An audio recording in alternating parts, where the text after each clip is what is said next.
이야기했는데, 우리 이제 부활절 연합 예배가 있거든요. 제가 그 부활절 연합 예배 이제 우리 성도들도 많이 참여하기를 원하는데, 제 욕심 같아서는 우리 교회 찬양대가 부활절 연합 찬양대를 좀 섰으면 좋겠다, 그런 욕심이 있어요. 근데 아직까지 얘기는 안 하고 있어요. 앞으로 좀 우리 교회가, 제가 볼 때는 어쨌든 시티 안에 있는 교회 가운데 우리 찬양대가 참 잘하는 것 같아요. 그런 감사함이 있습니다. 네, 오늘 사실은 굉장히 날씨가 더워져서 문을 다 열어놓고 예배드리니까 굉장히 지금 산만합니다. 예, 산만한데 또 더군다나 지금 도로 공사를 하면서 시멘트 공사를 했는데, 시멘트 공사 하면서 오늘 아마 이거 자르는 작업을 하나 봐요. 그래서 쇳소리가 굉장히 많이 나는데, 우리 성도님들이 집중하셔야 예배를 제대로 드리실 수 있을 것 같습니다. 하나님의 도우심이 있는 줄로 믿습니다. 네. 이렇게 어렵게 드리다 좋은 장소로 가게 되면 정말 감사가 넘치겠죠. 네, 감사합니다. 우리 아까 광고 시간에 소개를 못 해드렸는데, 우리 김단승 집사님이 한국에 갔다가 이제 오시면서 우리 김은주 집사님 큰딸 오늘 왔습니다. 잠깐 소개해드리겠습니다. 김승아, 우리 잠깐 일어나 주시면 우리 인사하겠습니다.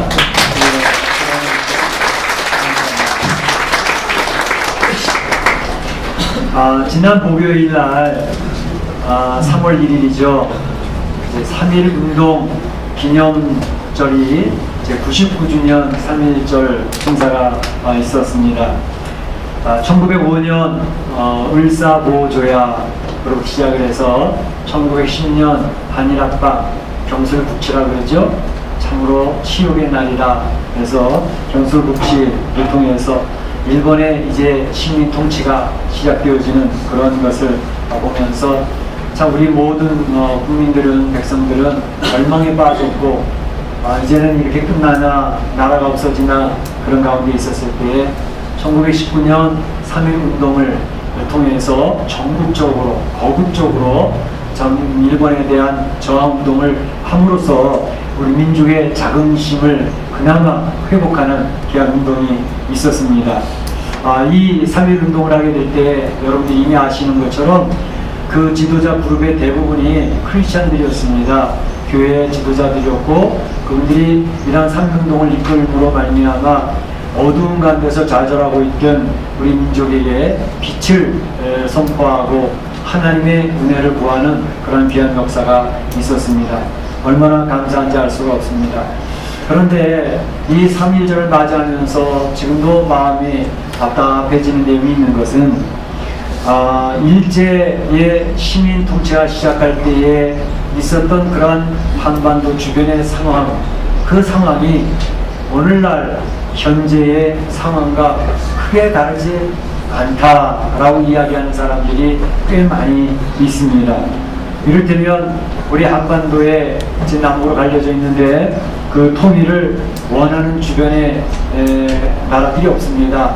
중국도 남북 통일이 되는 걸 원하지 않고 있고, 일본은 더더군다나 그렇고 러시아까지도 그렇습니다. 그래서 지금 현재 우리 외교 정세가 한국이 마치 왕따가 된 것처럼 주변에 있는 열강들 앞에서 별로 그들이 한국에 대해서 별로 호의적이지 않은 것을 느끼면서 참 안타까움이 있습니다. 뿐만 아니라 지난 화요일 날인가요? 2월 27일에 워싱턴 DC에서 민주평통 우리 한국분들의 모임이 있었는데, 그 모임에 한국의 중요한 인사가 찾아왔었죠. 소위 말하면 대통령의 특별보좌관, 그것도 통일외교안보 특별보좌관인 문정인 씨가 찾아와서 그 민주평통에서 모든 기자들이 있는 가운데서 선언했던 내용이 신문 사설에 올랐습니다. 그 내용은 뭐냐 하면, 대한민국 대통령은 군사 주권을 가지고 있다. 그렇기 때문에 바로 대통령이 주한미군더러 한국에서 나가라 하면 주한미군은 철수해야 된다 라고 이야기를 했던 것입니다. 이 주장하는 내용은 북한 김일성, 김정일, 김정은 아주 일관되게 주장하고 있는 내용이지요. 그래서 한국에서 남한에서 주한미군들이 철수해야 우리 민족끼리 하나가 될 수 있다 이야기를 하고 있는 내용입니다. 이 내용을 들었던 미국 담당자가 대답하고 하는 것은, 맞다, 한국 대통령이 요청을 했기 때문에, 한국 사람들이 우리 주한미군들을 요청을 했기 때문에 지금 주둔하고 있는 것이다 라고 이야기했습니다. 바꿔서 내용을 설명하면, 대통령이 원하지 아니하고 대한민국 국민이 원하지 않는다면 우리 주한미군은 언제든지 즉각 철수하겠다, 그런 내용이 되겠습니다. 그러니까 이런 내용을 듣게 될 때에 우리 미국은 그래도 다른 나라들처럼 그렇게 큰 욕심 부리지 아니하고 우리 대한민국을 지켜주어 왔습니다. 어려울 때 우리를 돌봐주었습니다. 우리나라를 참 보호해 주었습니다. 그래서 참 우리 한국과 미국은 그냥 동맹관계가 아니라 혈맹이라고 하는, 피로 맺어진 그러한 국가라고 하는 그런 말을 쓰게 되는데, 지금 이제 한국과 미국의 그 동맹관계는 어느 순간 갑자기 깨어질 수도 있는 살얼음판을 걷고 있는 그런 형국이 되어지고 있는 것을 볼 수가 있습니다. 우리 대한민국을 적으로 두고 있는 모든 사람들은 우리 한반도가 통일되기를 모두가 원하고 있습니다. 그걸 원치 않는 대한민국을 둔 성도들은, 사람들은 아무도 없습니다. 그러나 한반도가 통일이 되기를 원할 때에 우리가 원하는 바는 바로 공산주의 체제의 통일, 북한이 중심이 된 통일을 절대 원하지 않는 것입니다. 우리가 원하는 통일은 곧 자유롭게 예배도 드릴 수 있고, 자유롭게 개인이 자유가 보장되어지고, 자유롭게 경제활동을 할 수 있는 자유민주주의 통일을 우리는 원하는 것이지, 통일이라고 무조건 김정은이 원하는 그런 통일을 원하는 것은 아니라는 것입니다. 그런데 오늘 본문을 보게 되면, 오늘 본문에 나와 있는 이 다윗 왕은 그 이스라엘도 지금 남쪽과 북쪽으로 갈라져 가지고 이제 남북이 갈라져 있는 그런 가운데 있었지만, 오늘 본문에는 바로 남쪽과 북쪽 같이 하나가 되어서 통일을 이루는 그런 장면이 나오고 있습니다. 그래서 다윗이 통일 왕국의 왕으로 추대되는 장면이 우리가 지금 기록한 말씀에 있는 내용이죠. 오늘 이 내용을 보면서 어떻게 다윗은 이런 통일 왕국을 이루게 되었을까 하는 것을 먼저 살펴보고, 그가 통일 왕국의 왕이 되어졌을 때 그가 했던 일, 중점적으로 했던 일은 무엇이었는가 하는 것을 두 번째로 살펴보고, 또 이 통일 왕국을 이뤘던 다윗 왕국에 어떠한 도전들이 있었는가 하는 것을 세 번째로 살펴보면서 오늘 이 아침에 우리 하나님께서 우리에게 주시는 메시지를 생각해 보고자 하는 것입니다. 먼저 어떻게 다윗은 통일 왕국의 왕이 되어졌는가 하는 것입니다. 우리가 지금 사무엘하를 살펴보면서 그 흐름을 지금 대충은 읽고 있습니다. 그래서 이스보셋을 왕으로 세웠던 아브넬 장군이 죽었고, 또 이 이스보셋의 측근이었던 그 두 장군이 배반해서 이스보셋 왕을 죽였고, 그래서 이 이스라엘 왕국은 이제 완전히 무너지는 그런 상태가 되어졌는데, 그때에 이스라엘에 있던 10지파에 있던 모든 장로들과 그들의 리더들이 다윗에게 찾아옵니다. 다윗에게 찾아와서 당신이 우리 온 이스라엘의 왕이 되어주시기를 원합니다 라고 요청을 하고 있는 것이죠. 근데 요청하는 이유를, 근거를 세 가지로 이야기합니다. 그들이 얘기하는 것은, 첫째, 당신 다윗 왕은 우리의 한 권력입니다 라고 얘기하죠. 다시 말하면 당신의 조상이나 우리의 조상이나 한 조상입니다 라고 이야기를 하고 있는 것입니다. 우리가 한 민족인데 이렇게 나눠줄 필요는 없지 않습니까? 라고 이야기를 하는 것이고, 두 번째로는 당신은 사울이 왕이 되어서 이 나라를 통치할 그때에도 사실상 전쟁에서 다윗은 실제적인 리더였고 실제적인 지도자였기 때문에 지금 사울 시대가 끝났다 하더라도 다윗 당신은 우리들의 리더로서 지도자로서 우리의 왕이 되어주시기를 요청합니다 이야기하는 것이었고, 세 번째로 가장 중요한 이유를 내고 있는 것은 그 장로님들이, 그 지도자들이 이야기하는 것이, 사실 우리도 이미 알고 있지 않습니까? 다윗 당신을 사무엘 선지자를 통해서 이스라엘의 왕으로 세우시겠다고 하는 뜻이 이미 있었습니다. 그래서 사무엘 선지자는 다윗에게 기름을 부었고, 지금 이제 또 유다 지파에서 기름을 부었고, 또 이스라엘의 왕으로 우리가 기름 부어서 당신을 왕으로 세우기를 요청합니다 이야기를 했을 때에, 다윗 왕이 그들이 요청을 드리면서, 그러면 너희들이 지켜야 될 언약이 하나 있다. 나 언약을 하겠느냐? 좋습니다. 무슨 내용입니까? 이야기를 했더니 오늘 3절에 나와 있는 것처럼 다윗 왕이 그들과 언약을 맺으며 그들이 다윗에게 기름을 부어 이스라엘의 왕으로 삼으니라, 이런 이야기를 하고 있습니다. 사실 다윗 왕이 이스라엘 장로들과 그 백성들과 언약을 맺었다고 하는데 이 언약은 쌍무협정이 아니었습니다. 다시 말하면 내가 이렇게 하면 너는 이렇게 할래? 너희가 이렇게 하면 내가 이렇게 할게. 서로 딜을 하는 그런 협정이 아니었습니다. 그 언약은 사실 다윗의 일방적인 언약이었습니다. 다윗의 일방적인 언약이라는 그건 너무하지 않습니까? 그럴 수 있는데 그럴 수밖에 없는 이유가 있었습니다.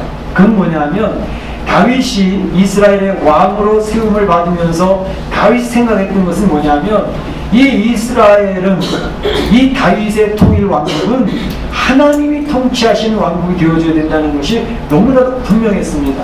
다시 말하면 다윗이 정권을 잡고서 다윗의 정권으로 세워지는 그 나라가 아니고 하나님은 다윗이라고 하는 자기를 통해서 하나님이 이 이스라엘을 통치하기를 원하시기 때문에 이 나라는 인간을 중심으로 한 인간 정부가 아니라 하나님이 직접 통치하시는 신정정치, 그러니까 신적 원리에 의해서 세워지는 그러한 나라이기 때문에 너희들은 하나님이 통치해 주시기를 원한다고 하는 이 내용을 받아들인다면 내가 그것을 받아들일 수 있다, 이렇게 이야기하는 것입니다. 그러니까 너희 이스라엘 백성이 하나님이 원하시는 통치를 받기를 원한다면, 그것을 너희들이 억셉트한다면 내가 너희들의 왕이 될 수 있어. 만약에 너희들이 하나님 통치받기를 원치 않는다면 나는 왕이 될 수 없어 라고 선언을 했던 것입니다. 그들은 모두가 알았습니다. 우리는 하나님의 통치를 받는 하나님의 백성이 되어지기를 원합니다.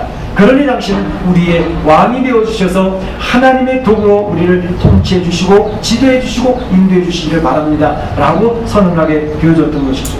그래서 이제 다윗은 그들의 기름 부음을 받으며 왕으로 세움을 받게 되어졌던 것입니다. 사물에 의해서 기름 부음 받았을 때로부터 지금까지 시간이 얼마나 흘렀을 것 같습니까? 시간이 많이 흘렀습니다. 5년? 10년? 아니요. 20년 가까이 흐르는 그러한 세월 속에서 하나님이 이새의 집에서 다윗을 선택하여 사무엘이 기름 부을 때 너는 이스라엘을 주관하는 주권자가 될 것이고 목자가 될 것이야 라는 말씀을 들은 이후로 20년이 지나도록 하나님의 뜻은 성취가 되지 않지 않았습니까? 그 가운데 어떤 일이 있었습니까? 우여곡절이 많았습니다. 그는 사울 왕에 의해서 죽임을 당할 뻔한 일이 벌써 몇 차례나 있었고, 환난과 고난, 자존심 상하는 일도 있었고, 억울한 일도 너무너무 많았습니다. 그러나 그 20년의 세월을 다윗은 묵묵히 기다리며 하나님이 그 뜻을 이룰 때까지 하나님 앞에서 준비되어져가는 삶을 살았다는 것입니다. 다윗의 나이가 몇 살이에요? 30이라고 나오지 않았습니까? 30이라고 하는 숫자는 굉장히 성경이 중요하게 여기고 있습니다. 그래서 요셉도 애굽의 국무총리가 될 때에 몇 살? 30살입니다. 창세기 40장 46절에 요셉이 30에 애굽의 국무총리가 되어졌다 했습니다. 예수님이 공생을 시작할 때 나이가 몇 살이에요? 30입니다. 30세 공생의 3년을 사시에 되어졌습니다. 레위 지파가 제사장이 될 때 몇 살에 제사장이 되는가?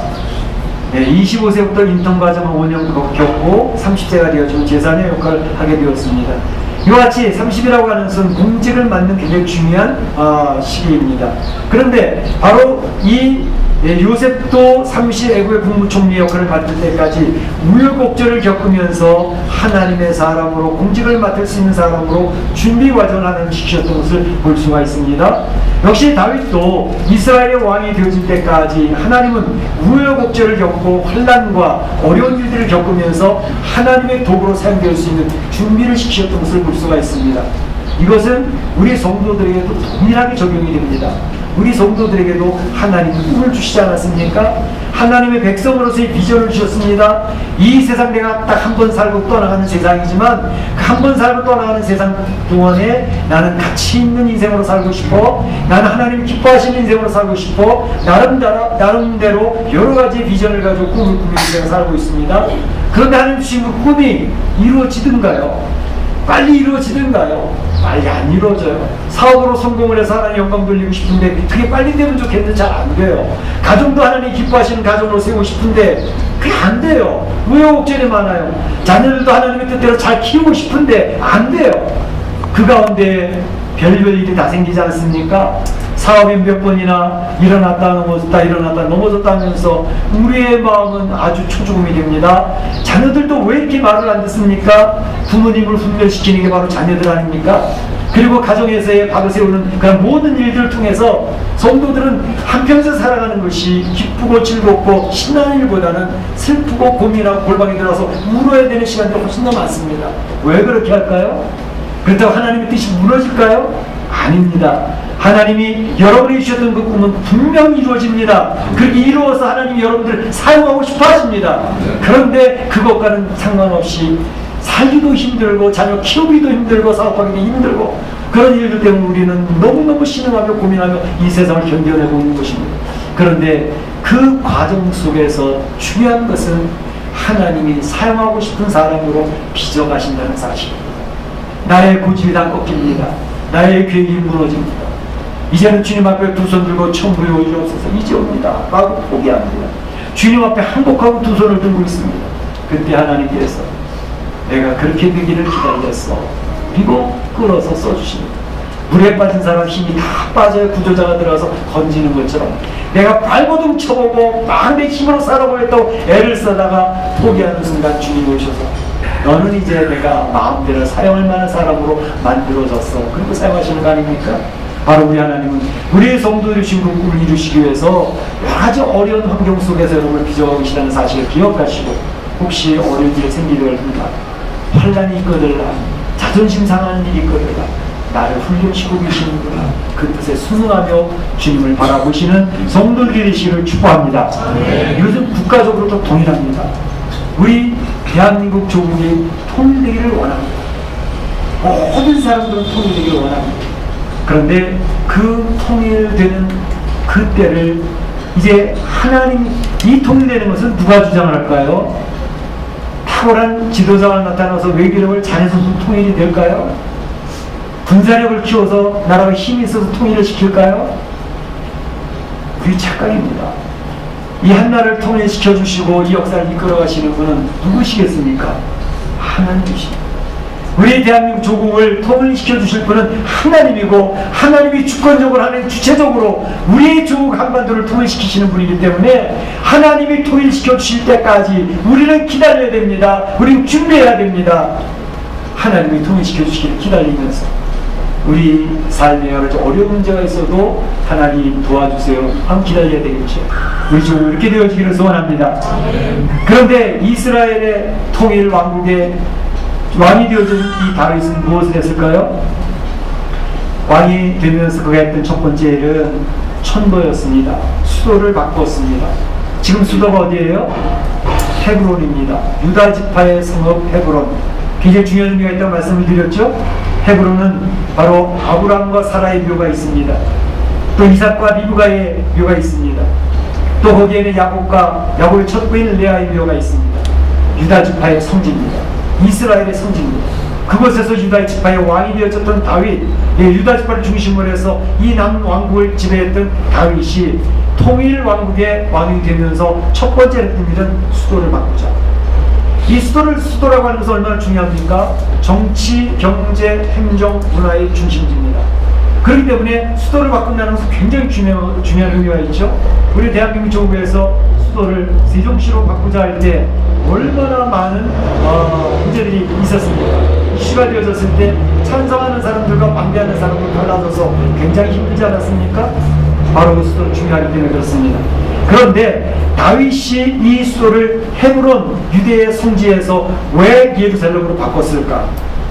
그 몇 가지 이유가 있습니다. 첫째는 지리적인 이유가 있었습니다. 그 예루살렘은 요새와 같았습니다. 흰놈의 골짜기는 굉장히 큰 골짜기가 있었고 좀 높은 산지에 있었기 때문에 다른 외부의 적이 쳐들어온다 하더라도 잘 방어할 수 있는 요새와 같은 그런 지리적인 요충지였습니다. 그래서 이 이 예루살렘을 이제 택하였고, 두 번째로는 종교적인 측면이 있었습니다. 종교적인 것은 뭐냐면 이제 이 예루살렘은 북쪽과 남쪽에 그래도 거의 중앙에 차지하고 있는 그런 위치입니다. 그래서 국가적인 종교적인 행사를 하게 될 때 북쪽에서나 남쪽에서나 모두가 찾아오기 쉽도록 지금 그런 모습이 있었고, 세 번째로 가장 중요한 것은 정치적인 측면이 있었습니다. 그것은 무슨 말인가 하니 유다 지파와 베냐민 지파의 경계선상에 이 예루살렘이 있었습니다. 그런데 사실 유다 지파와 베냐민 지파는 우리가 아는 것처럼 굉장히 심한 갈등이 있었습니다. 왜 그렇겠어요? 베냐민 지파는 초대왕을 배출한 지파입니다. 사울 왕을 중심으로 해서 베냐민 지파는 나름대로 자부심이 굉장했습니다. 우리는 왕을 배출한 지파야. 그런데 이 사울 왕이 무너지면서 누가 왕이 됐죠? 다윗이 왕이 될 때 다윗은 유다 지파의 왕이 이 지파의 소속이지 않습니까? 그러니까 베냐민 사람들은 유다 지파 하면 길을 갈았어요. 저 사람들이 우리 사울 왕을 물리치고 자기가 왕이 됐어요. 그러니까 베냐민 지파와 유다 지파는 갈등이 굉장히 깊었습니다. 다윗은 왕이 되면서 이 두 깊은 갈등을 해소할 필요가 있다. 그래야 통일 왕국이 한 마음이 되어져서 이 나라가 분열되지 아니하고 잘 세워져 갈 수 있다는 것을 첫 번째 목적으로 두었습니다. 그래서 어떻게 하면 이 갈등의 고를 좁혀가면서 서로 화해시켜가면서 나라가 분열되지 않냐고 하나로 만들어갈까 하는 그런 정치적인 측면이 있었기 때문에 바로 그들의 모든 것을 화해시킬 수 있는 가장 중요한 기점으로서 예루살렘을 선택을 했던 것입니다. 그래서 예루살렘이 이제 성경의 중심 무대가 되어지게 되는 것이죠. 나중에 보게 되면 이 예루살렘은 요한계시록에도 나오는 것처럼 하나님의 나라가 임하는 장소를 새 예루살렘이라고 지적하고 있지 않습니까? 그래서 다윗이 선택한 이 예루살렘이 하나님이 중심으로 사역하는 그런 장소가 되어지게 되는 것입니다. 그런데 문제는 이 예루살렘이 그냥 보따리만 싸가고 이사만 가면 되는 그런 장소가 아니었습니다. 왜 그럴까요? 사실은 가나안 땅을 정복해가는 가운데 대부분이 정복이 되어졌지만 이 헤브론 땅이 정복되지 않고 나중에 정복되어졌던 것처럼 그 당시까지도 예루살렘은 아직 정복되지 아니한 미정복 지역이었습니다. 여부스 족속이 그것을 차지하고 있어서 그것은 아직까지 믿는 신앙 힘이 들어와서 차지하지 못했습니다. 물론 베냐민 지파에게 배치를 했던 지역이었지만 베냐민 지파 사람들도 그 땅을 차지하지 못했습니다. 그것은 요셉이 되는 그렇습니다. 그래서 여부스 족속은 자기네들은 절대 함락되지 않는다라는 자부심을 가지고 있었고, 심지어 다윗이 많은 군사를 거느리고 예루살렘에 공격하러 온다 할 때에 그들은 눈 하나 깜짝하지 않았습니다. 그리고 오히려 큰 소리를 쳤습니다. 무슨 소리를? 바로 이 예루살렘, 이 여부스 성은 무너지지 않아.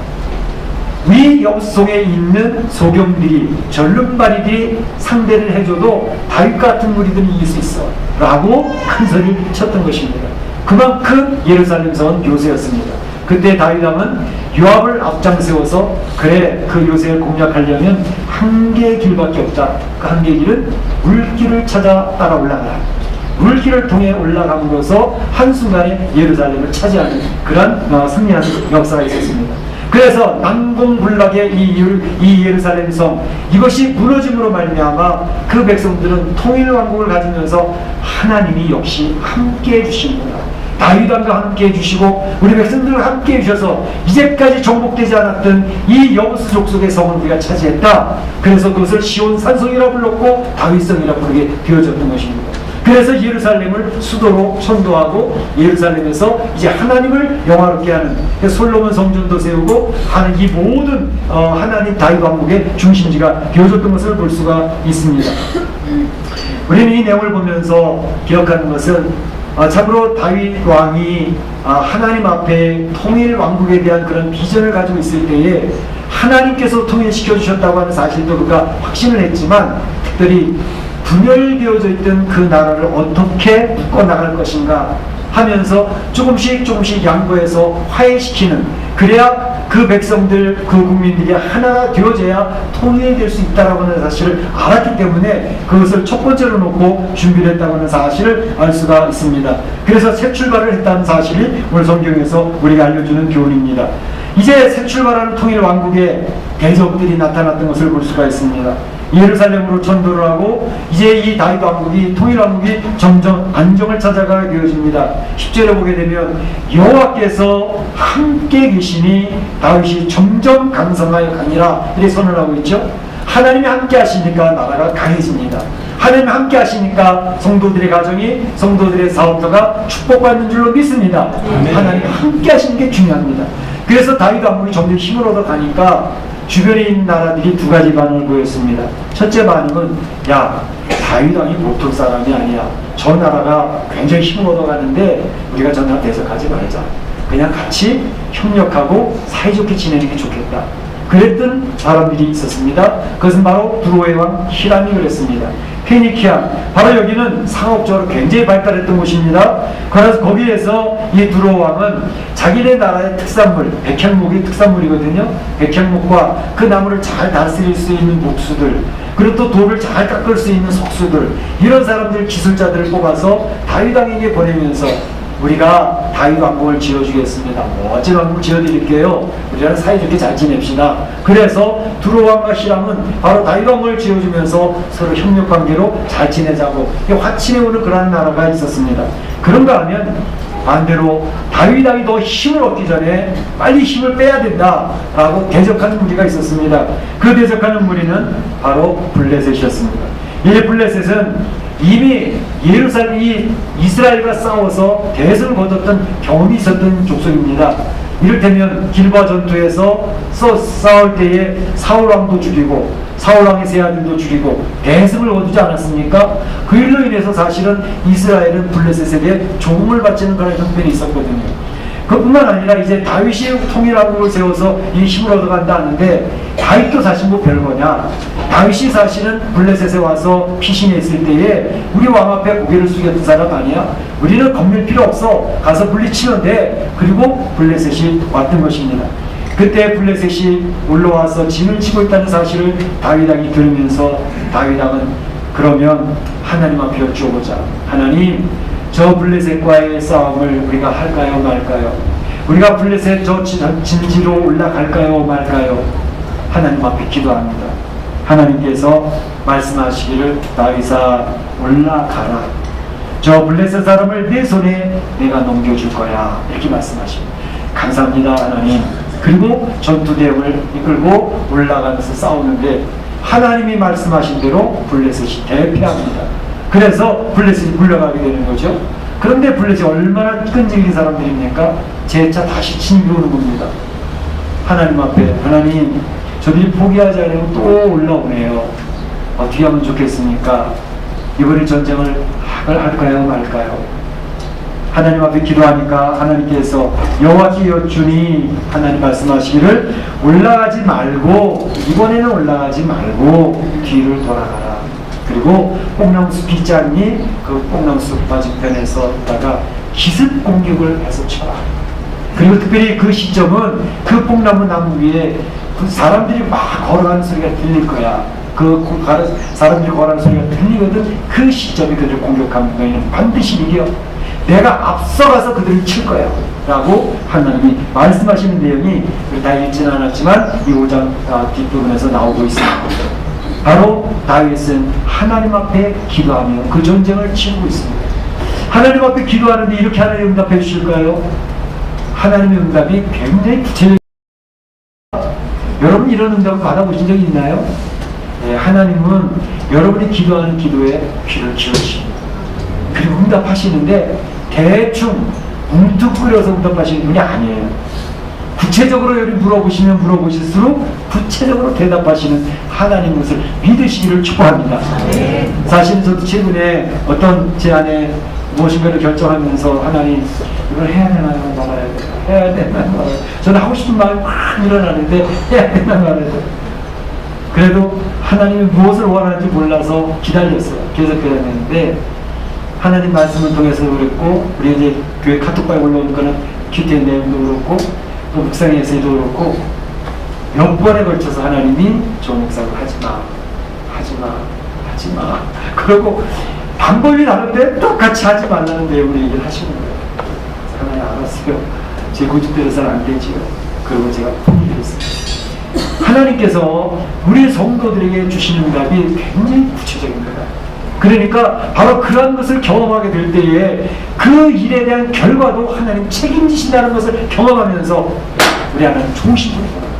우리 하나님은 굉장히 구체적으로 응답하시고 그 결과에 대해서 책임져 주시는 분이구나 하는 것을 경험하는 게 우리 신앙생활입니다. 그래서 신앙생활은 굉장히 드라마틱합니다. 하나님 역사하시는 걸 눈에서 보는 것처럼 우리가 따라가고 있으니까 얼마나 신나는 일입니까? 우리 사람 성도들의 가정에도 그런 일이 나타날 것입니다. 성도들의 직장과 사업터에서도 하나님 도우시는 손길을 경험하게 될 것입니다. 물론 우리 교회 공동체도 그렇게 주실 것입니다. 하나님 도우시는 것을 믿습니다.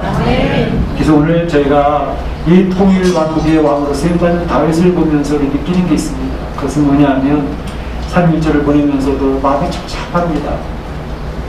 주변에 한반도 주변의 열강들이 우리 한반도를 가지고 놀고 있습니다. 그런데 우리 국민들은 많아지고 있습니다.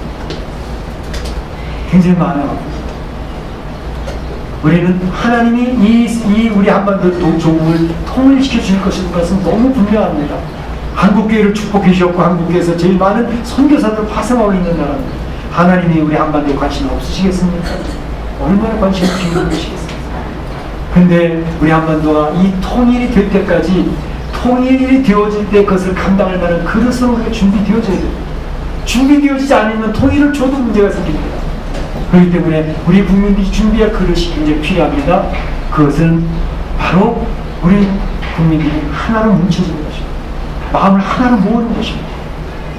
사실 일본의 식민 통치를 받게 될 때에도 우리는 청나라에 붙어야 된다. 아니 우리는 일본에 붙어야 된다. 그리고 싸우다가 일본에 뺏겼습니다. 1945년 해방되었을 때에도 우리는 신탁 통치를 해야 돼. 아니 우리 반탁 통치를 해야 돼. 국민이 두 쪽으로 갈라지면서 38선을 거뒀어요. 오늘도 비슷합니다. 국민이 또 나눠지고 있어요. 그것을 주변에 누군가가 조작하고 있는 거죠. 누가 배우가 있는 거죠. 그래서 우리는 말려들어서는 안 돼. 국민들이 지혜롭고 하나로 뭉쳐져서 우리는 나누면 안 돼. 서로 조금씩 좀 양보하고 이해하면서 하나 뭉쳐야 돼. 이것이 중요합니다.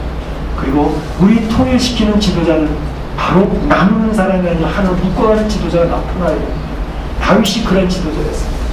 서로를 묶어나가는 화해시킬 수 있는 그런 지도자가 나타날 때 우리 조국은 통일이 될 것입니다. 바로 좋은 지도자 그리고 우리 국민들의 깨어있는 국민성 이것이 우리 한반도를 통일시킬 수 있는 귀한 기회가 만들어지게 될 것입니다. 하나님 그것을 위해서 준비시키고 계시는 줄로 믿습니다. 그런 앞장서서 그런 비전을 제시하고 그것을 이끌어갈 사람들은 우리 크리스천밖에 없습니다. 성도들이 깨어서 이 문제로 기도하고 우리 성도들 가운데 그런 지도자가 나와야 되고 성도들이 그런 국민에게 빛을 제공하고 비전을 제시할 수 있는 교회들이 되어져야 이 백성들을 위해서 국민들을 위해서 감동시킬 수 있는 크리스천이 되어져야 이 성도들을 통해서 하나님 영광을 받으시게 될 것이고 성도들이 축복의 통로가 될 것이고 우리 사랑 성도들이 그렇게 되어지기를 축원합니다. 축복합니다. 이 시간 다 기도하겠습니다. 오늘 주신 말씀 생각하면서 통일 왕국의 다윗왕을 바라보면서 우리가